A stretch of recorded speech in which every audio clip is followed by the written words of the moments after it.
بسم اللہ الرحمن الرحیم۔ یہ سنن نسائی کی حدیث ہے۔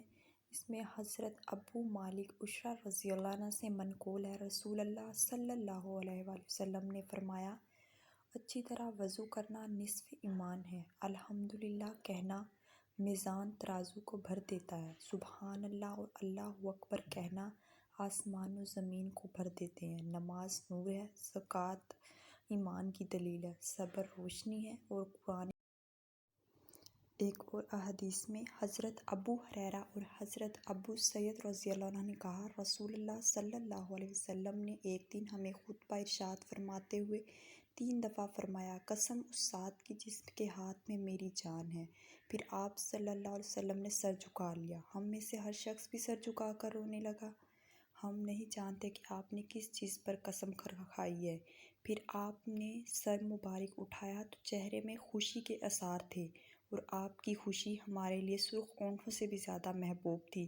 پھر آپ نے فرمایا، جو شخص 5 فرض نمازیں پڑھنے اور رمضان کے روزے رکھے، زکوٰۃ ادا کرے اور 7 کبیرہ گناہوں سے پرہیز کرے، اس کے لیے جنت کے سب دروازے کھول دیے جائیں گے اور اسے کہا جائے گا سلامتی کے ساتھ جنت میں داخل ہو جا۔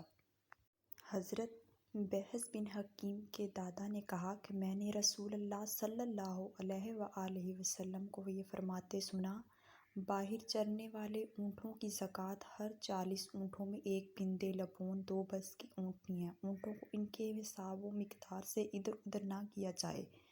جو آدمی ثواب حاصل کرنے کے لیے زکوٰۃ دے گا اسے اس کا ثواب ملے گا، اور جو نہ دے گا ہم اس سے زکوٰۃ تو بہر صورت وصول کریں گے اور اس کے نصف اونٹ بھی ضبط کر لیں گے۔ زکوٰۃ ہمارے رب کے فرائض میں ایک فریضہ ہے اور محمد مصطفیٰ صلی اللہ علیہ وسلم کے خاندان کے لیے ذرہ بھر زکوٰۃ بھی جائز نہیں ہے۔ حضرت ابو سعید خدری رضی اللہ عنہ سے منقول ہے، رسول اللہ صلی اللہ علیہ وآلہ وسلم نے فرمایا، 5 اونٹوں سے کم میں زکوٰۃ نہیں اور 5 اوقیہ سے کم چاندی یا رقم میں زکوٰۃ نہیں اور 5 وسق سے کم غلے میں زکوٰۃ نہیں۔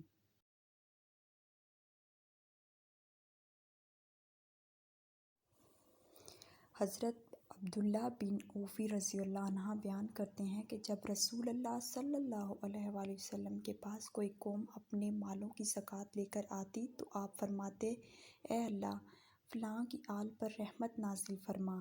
میرے والد محترم آپ کے پاس اپنی زکوٰۃ لے کر گئے تو آپ نے فرمایا، اے اللہ، ابی اوفی کے خاندان پر رحمت۔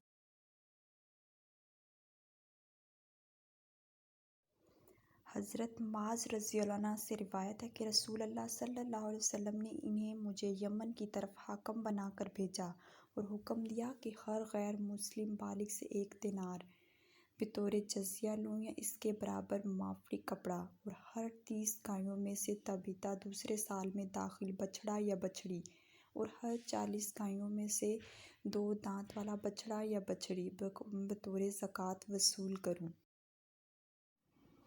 حضرت ابو ہریرہ رضی اللہ عنہ سے روایت ہے کہ حضرت عمر رضی اللہ عنہ نے فرمایا، رسول اللہ صلی اللہ علیہ وآلہ وسلم نے زکوٰۃ کی ادائیگی کا حکم دیا۔ آپ سے کہا گیا کہ ابن جمیل، حضرت خالد بن ولید اور حضرت عباس بن عبد المطلب نے زکوٰۃ نہیں دی۔ رسول اللہ صلی اللہ علیہ وآلہ وسلم نے فرمایا، ابن جمیل تو اس لیے ناراض ہے کہ وہ فقیر تھا، اللہ تعالیٰ نے اسے مالدار بنا دیا۔ رہا خالد بن ولید، تو تم خالد پر ظلم کرتے ہو، انہوں نے تمہیں اپنی زرہیں اور دوسرا جنگی ساز و سامان اللہ تعالیٰ کے راستے میں وقف کر رکھا ہے۔ باقی رہے رسول اللہ صلی اللہ علیہ وآلہ وسلم کے چچا حضرت عباس بن عبد المطلب، تو ان کی زکوٰۃ رسول اللہ صلی اللہ علیہ وآلہ وسلم کے ذمہ ہے، بلکہ اس کے ساتھ اتنی اور ہے۔ حضرت عبداللہ بن حلال ثقفی رضی اللہ عنہ سے روایت ہے کہ ایک آدمی نبی کریم صلی اللہ علیہ وآلہ وسلم کے پاس آیا اور کہنے لگا، قریب تھا کہ مجھے آپ کی عدم موجودگی میں زکوٰۃ کی ایک بکری کی وجہ سے قتل کر دیا جاتا۔ آپ نے فرمایا، اگر فقراء اور مہاجرین اور دوسرے مستحقین کو زکوٰۃ نہ دی جاتی، ان لوگوں کو زکوٰۃ دینے کی مجبوری نہ ہوتی تو میں زکوٰۃ وصول ہی نہ کرتا۔ یہ سنن نسائی کی 2468 حدیث ہے۔